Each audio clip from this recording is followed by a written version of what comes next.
So thanks very much, Matthias, and thanks to the organizers for putting together this conference and for inviting me as well. So my talk is kind of a continuation of what you've heard this morning from Steve Schenker, who reported on JT gravity as a matrix integral. So I'll describe an extension of this work with Douglas Stanford. The paper is on the archive, although I didn't have the number when I was making the slides. So we generalized the story you heard about this morning in a few directions to include time reversal symmetry, fermions, and n=1 supersymmetry. Now, in general, in holographic duality, you describe a boundary theory on a manifold X via a bulk theory on a manifold Y whose boundary is X. So the basic picture is this one.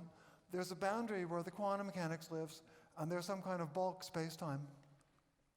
And given X, you sum over all the Y's allowed by general principles.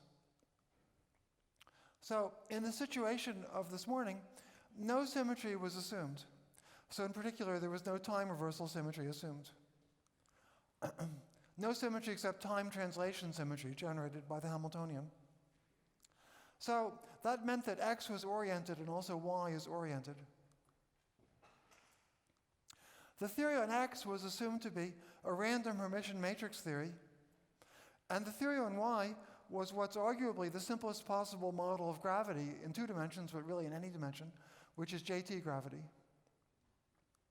where topological is the Euler characteristic term that's related to, in string theory, to the string coupling constant.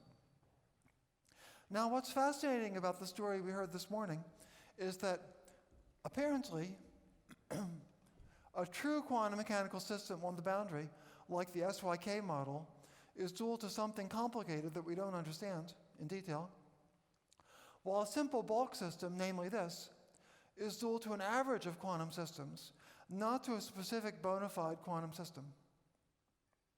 So this sentence is a piece of what Steve Schenker explained this morning, and I think it's quite interesting. So it's actually what fascinates me about the topic. But unfortunately, I don't have anything to tell you that continues this line of thought.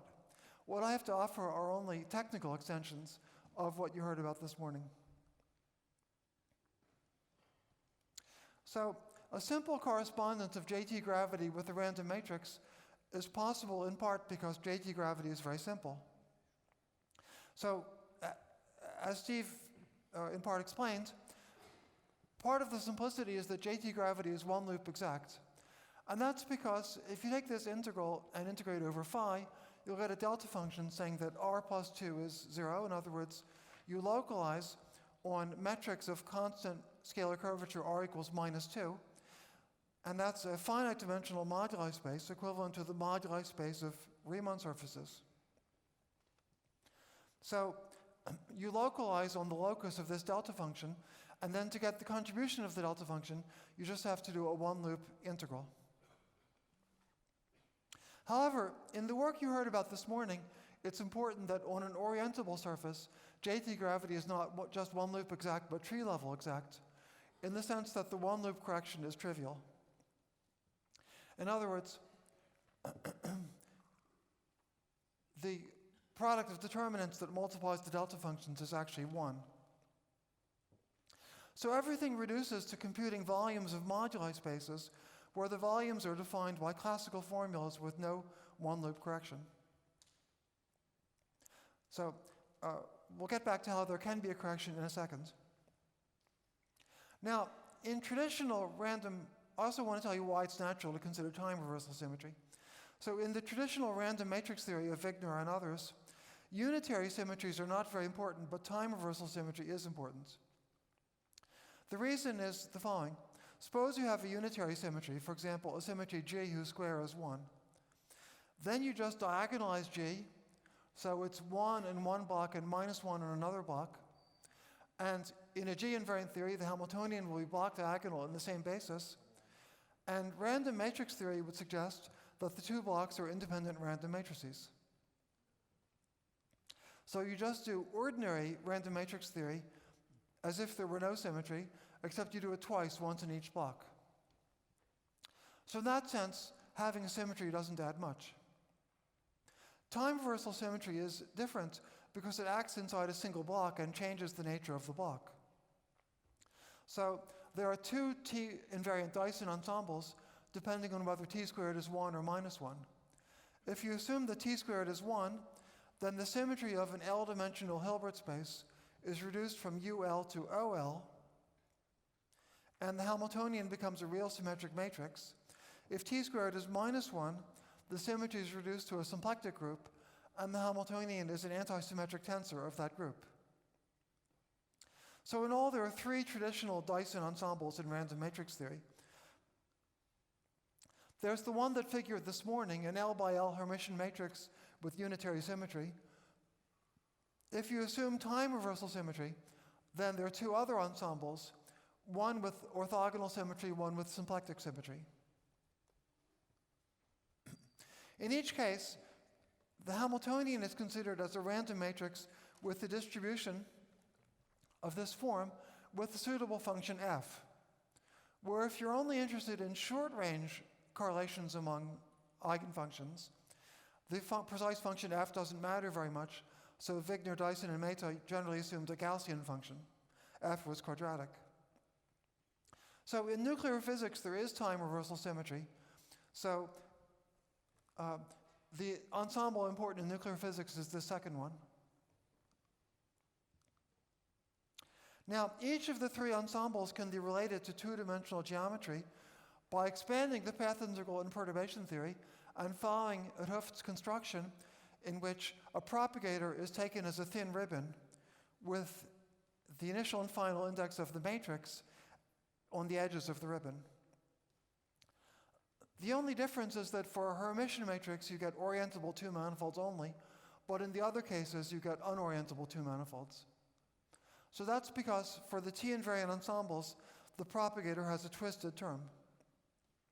So writing Hij and HKL for matrix elements of the Hamiltonian H, the two-point function of the matrix element of H for one of the T-invariant ensembles looks like that, with a plus or minus sign depending on whether the symmetry is orthogonal or symplectic.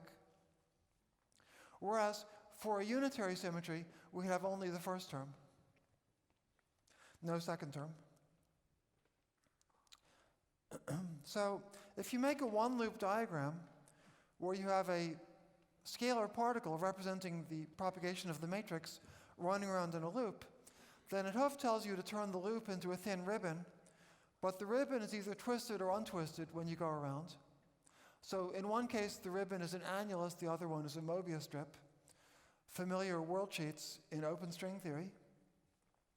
If you want to follow 't Hooft and make a two-manifold by gluing in a disk to each index loop, on the left, there are two index loops. So you glue in two disks, one inside and one outside. But on the right, since it's a Mobius strip, there's one boundary. You glue in only one disk. So on the left, you get an orientable surface of Euler characteristic 2, which is a two-sphere. On the right, you get a surface of Euler characteristic 1, which is a copy of RP2, or a cross-cap, as it's often called informally.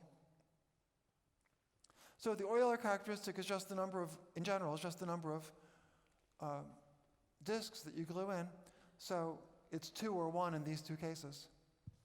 So here, you get a factor of L for each of two index loops, L squared. Here you get a single factor of L. So RP2 is of subleading in the 1 over L expansion. It's of order L instead of L squared. Now, the twisted diagram will get a plus or minus sign because of the sign in the propagator. So you learn that the contribution of a 2 geometry with the topology of RP2 to the path integral has a sign that's different for the two Dyson ensembles. So you learn, at least in this example, that the two Dyson ensembles differ by whether, in the sum over two geometries, you should weight a cross-cap with a minus sign. And that's actually true to all orders. And the T-invariant ensembles were related to orientable two geometries in early papers.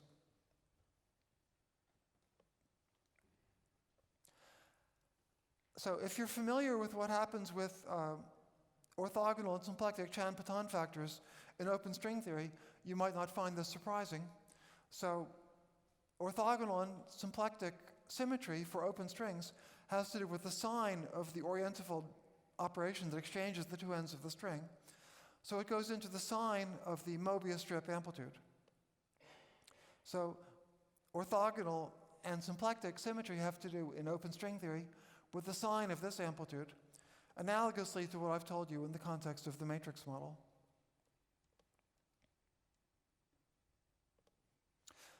So to do JT gravity with time reversal symmetry, we'd like to compare GT gravity on a possibly unorientable surface to the T-invariant Dyson ensembles with orthogonal or symplectic symmetry. Now here we run into the following fact. On an unorientable two-manifold, JT gravity is still one loop exact because the integral over phi always gives a delta function corresponding to one loop exactness, but it's no longer tree-level exact. So on an unorientable spacetime, you have to calculate a one-loop correction. And the methods involved in computing it are interesting and could have certainly filled this lecture, but today I'll just state what the answer is.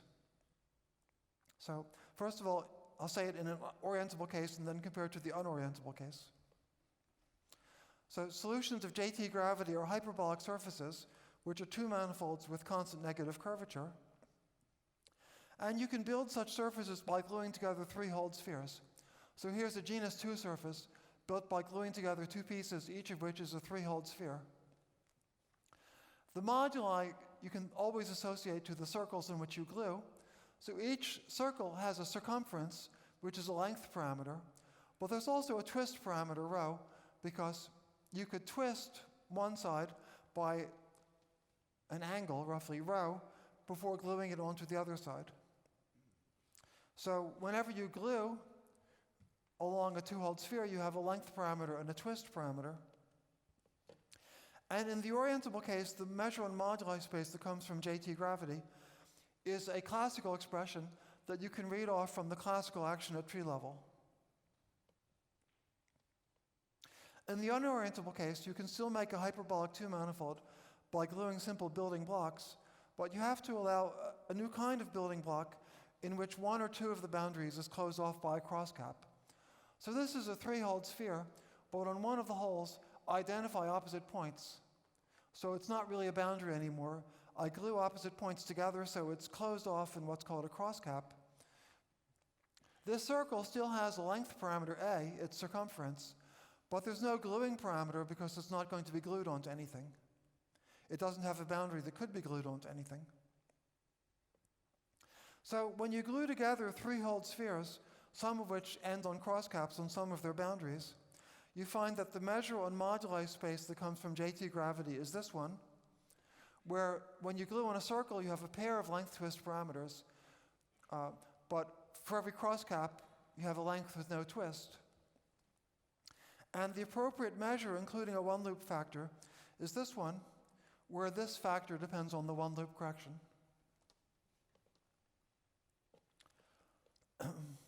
So if you try to integrate this measure, you actually run into a divergence because it goes as dA over A for small a. So JT gravity on an unorientable two-manifold has a path integral that actually diverges. Now, in comparing to the matrix model, as in this morning's lecture, it's most straightforward to consider not a closed two-manifold, but a two-manifold with trumpets glued on. So for example, this here, you imagine this is a boundary far away in an asymptotically ADS2 space. So it's cut off in a way that Steve very briefly sketched this morning. So we have a two-manifold that ends on a boundary. And along the outer boundary of the trumpet, there propagates a Schwarzian mode familiar from the SYK model. And the path integral of the Schwarzian gives a density of states that isn't a sum of delta functions. That's why JT gravity isn't dual to an honest quantum mechanical system. The path integral of the Schwarzian, if you try to associate it with a density of states, you get a continuous function, a smooth function, not a sum of delta functions. But to the extent that this constant, which is the ground state entropy, is large, it's a very large smooth density. So unless you look, if it had been approximated by a sum of delta functions, it would be a very dense distribution of delta functions. Unless you look at the very, very fine details, it's difficult to distinguish this large smooth function from a large, very densely spaced collection of delta functions. So the fact that it's smooth is why a theory related to the Schwarzian isn't dual to a single quantum mechanical system. Instead, in the work of Saad, Schenker, and Stanford, this function was interpreted as the average density of states of a random matrix rather than as the density of states of a particular matrix. So the JT path integral is supposed to compute a contribution to a correlator of matrix partition functions, trace e to the minus beta h, or equivalently, except you can't see it there, matrix resolvents, trace of 1 over x minus h. So to check whether it still works with T invariants, we want to compare the 1 over L or e to the minus s expansion of a matrix integral for a T invariant ensemble to the JT path integral on an unorientable 2-manifold. So the leading contribution just comes from a trumpet with a cross-cap glued in. So you take a trumpet, which has an outer boundary with the Schwarzian mode, and an inner boundary, which in this morning's lecture would get glued onto something else, maybe a second trumpet. Instead, we just identify opposite sides of the inner boundary, so there's in fact no boundary. And that's the leading order topology by which the T-invariant ensemble, or T-invariant JT gravity, differs from ordinary JT gravity. So you can work out that the JT path integral in this manifold, where beta is the regularized diameter of the boundary at infinity, is a JT path integral on the trumpet times this one loop factor I told you about, integrated over the size of the crosscap from 0 to infinity. Now, on the matrix model side, you take the T-invariant Dyson ensemble, and this is, by the way, multiplied by a plus or minus sign, depending on whether we're including a minus sign for crosscaps. On the matrix model side, you take the loop equations of the matrix model, you expand them to first order beyond the leading saddle points, and you formally recover precisely the same formula. I say formally because the integral actually diverges. But in the matrix model treatment, you get a parameter analogous to B, and you get the same integral. In the matrix model, you could regularize the divergence by cutting off the density of states at large energy. But a similar nice cutoff in JT gravity isn't so obvious. In physical string theory, such divergences are often canceled by adding branes. But unfortunately, it wasn't clear how to do that here. Now, next step is to include fermions with or without time reversal, but without supersymmetry. So including fermions means including a symmetry that distinguishes fermions and bosons. Since it's a unitary symmetry, you can treat it, as I said before, you diagonalize it and treat the Hamiltonian as a random matrix in each block. So just having fermions doesn't force us to consider new random matrix ensembles. We simply have two random matrices, one for bosonic states and one for fermionic ones. Now, in the bulk theory, if the boundary theory has fermions, the bulk theory has a spin structure. So including minus 1 to the f means in the bulk theory you have to sum over spin structures. And what's new in comparing JT gravity to random matrices when you have fermions is just that you have to match factors of 2 that arise in matrix theory because there are 2 blocks with factors of 2 that on the other side come from summing over spin structures. So the most interesting part of it is that what I've said can be enriched by adding a topological field theory and comparing it to an anomaly in the boundary theory. But time won't let me explain that. That's especially interesting if you have time reversal as well as minus 1 to the f, but we'll kind of have to skip that today.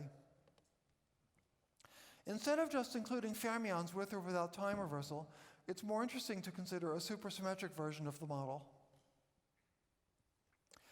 So now we want to match super JT gravity to a supersymmetric version of random matrix theory. So one thing I should tell you is, what is JT gravity? So here's a quick answer. JT gravity can be defined as BF theory of a group SL2R, and JT supergravity is BF theory of a supergroup OSP1/2. So that is a shortcut that gives a one-sentence answer to the question, what is JT supergravity? Now, to apply random matrix theory to a supersymmetric model, you do have to use new random matrix ensembles. Now, for the most basic case, we'll consider supersymmetry without time reversal symmetry. After putting -1 to the f in block diagonal form, since the supercharge anticommutes with -1 to the f, it's purely off-diagonal and takes this form, where C is a complex matrix not subject to any constraints. If there are L prime bosonic states and L double prime fermionic ones, the symmetry is UL prime times UL double prime, with one factor for bosons and one for fermions. The matrix C is a bifundamental of this product group. This symmetry group and representation is one of the 7 Altland-Zwirenbauer ensembles. I should say, unfortunately, we only understand the correspondence to JT supergravity if L prime equals L double prime. So there are 10 standard ensembles in random matrix theory, 3 of Dyson, 7 of Altland-Zwirenbauer. We used 3 of them for JT gravity without gravity, and now with JT supergravity, we're meeting one of the others. And if we include a time reversal, we'd meet them all. The canonical form of a bifundamental is like so, where the lambda i's can be assumed to be all positive, in contrast to Dyson ensembles where the random matrix has positive or negative eigenvalues. After gauge fixing to put C in canonical form, we get a measure for integration over the lambdas. And then to completely specify the model, you need to know the matrix potential, or more useful, you need to know the leading saddle point that describes the limiting distribution of eigenvalues for when there are many of them. So in a generic model, if the eigenvalue distribution goes all the way down to 0, rho behaves like 1 over root lambda for small lambda. For JT supergravity from the super Schwarzschian path integral, you find that you want this function. So that completes the specification of the model. The model is this particular Altland-Zwirenbauer ensemble with this large n saddle points. And the analog of what you heard this morning for JT gravity is that this matrix model should describe JT supergravity. So after finding the matrix model, you can go on to solve for the loop equations. They're similar to the loop equations of a Hermitian matrix model, so they're much simpler than those of the other Dyson ensembles. One of the more striking differences is that connected correlators of at least 3 resolvents vanish in genus 0, although not in higher orders. It turns out that this has a nice explanation in JT supergravity, though I won't have time for it. Now, like JT supergravity, forget the super here. Like JT gravity, JT supergravity is one loop exact on any 2-manifold, but it's tree-level exact on an orientable 2-manifold. So in the absence of T symmetry, we're on orientable 2-manifolds only, and the tree-level exactness means that JT supergravity computes the volumes of supermoduli spaces. Now, it turns out that it's possible to independently compute the volumes of supermoduli spaces by adapting to the supersymmetric context what Maryam Mirzakhani did for ordinary moduli spaces. So you can prove the equivalent of JT supergravity to the matrix model. Her basic idea was to build a surface with boundary y by gluing a 3-hole sphere sigma, this gray area here is a 3-hole sphere, onto a simpler surface y prime. Y prime is simpler because it has lower genus or smaller, less negative Euler characteristic. There are infinitely many choices of sigma, but there's a sum rule that 1 is the sum of f of sigma over all sigmas, where f of sigma is a certain function of the moduli of sigma. By inserting this identity in the integral that defines the volume of the moduli space, Mirzakhani got a recursion relation that expressed volumes of moduli spaces for y in terms of analogous volumes for a simpler surface y prime. Eynard and Orrington observed that her recursion relation is the one associated to a Hermitian matrix with a certain density of states, which at the time looked rather random. I'll be 1 minute. So the starting point of Saad et al. Was that the relevant density of states that Eynard and Orrington got is precisely the one that comes from the Schwarzian path integral. All this has a superanalog. By imitating the purely bosonic proof, you get an identity that 1 is the sum over sigma of f of sigma in the supersymmetric context. When you insert it in the integral that defines the volumes of supermoduli spaces, you get a recursion relation for volumes that's exactly the recursion relation that comes from the Outland-Zwirnbauer ensemble with the density of states that comes from the super-Schwarzian. So that proves the equivalence of JT's supergravity to the matrix model. We can consider JT's supergravity with time reversal symmetry, except we don't have time to do it. I'll just say that there are actually 8 variants of this theory, because you can include a bulk topological field theory, and you can match them with 8 different random matrix ensembles, which involve the 6 Outland-Zwirnbauer ensembles that we haven't mentioned so far, and the 2 T-invariant Dyson ensembles. And, well, anyway. There are a few more remarks in my slides, but we'll skip them. Thank you.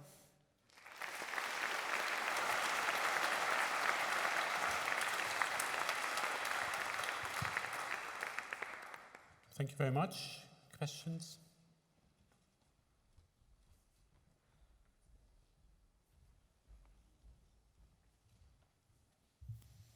In the case of the supersymmetric theory, yes.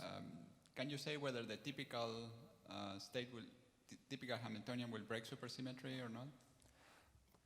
Well, that's the typical Hamiltonian breaks supersymmetry if L prime equals L double prime. So let's go back here. So you could take L prime and L double prime bosonic and fermionic states. So we matched JT supergravity to a matrix ensemble with L prime equals L double prime.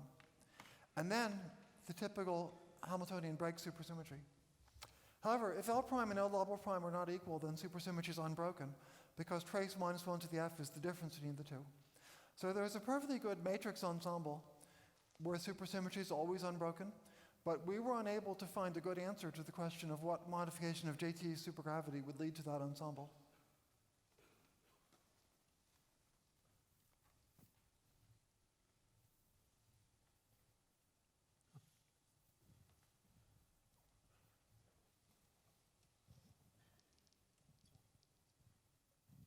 So you said that everything you calculated was divergent, had this divergence when B went to 0. Yes. What is the physical significance of that?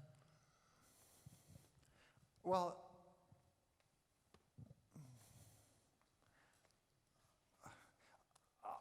so the question was, so JT gravity on an unorientable manifold, in other words with crosscaps, its path integral diverges in the small crosscap limit.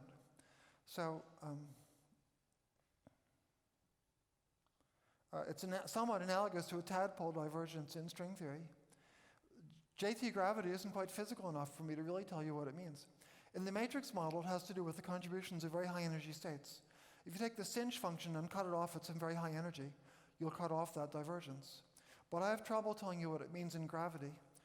And a question that seems like a good question, but we didn't have a good answer, is whether there's a brane you can add to JT gravity that would enable you to cancel that divergence.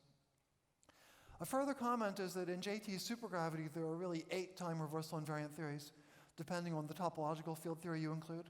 6 of the 8 have the same divergence and 2 do not. So if you want to not have that divergence, there are 2 apparently perfectly good JT supergravities that don't have it.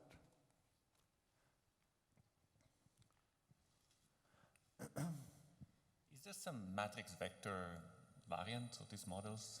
Is there some Is it possible to add fundamentals to the matrix model? Perhaps as a way to cancel the tadpole. To add a momentum? Fundamentals. Okay. Adding fundamentals to the matrix model is like adding branes to the JT gravity. So, yes, you could add, you can add a brane with a boundary cosmological constant. And you could moreover discuss its contributions using similar methods. We didn't really discuss it in the paper. Okay, there were two questions, at least two questions we didn't have answers to, and which this didn't seem right for. One was, what happens if L prime is not L double prime? And one is there a brane that would cancel the cross-cap divergence? So the branes we thought about didn't answer either of those and aren't discussed in our paper. There might be other branes that you should consider, but at a minimum, a brane with a boundary cosmological constant is natural.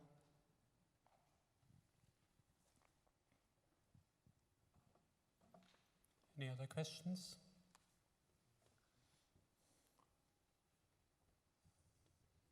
If not, let's thank Ed again.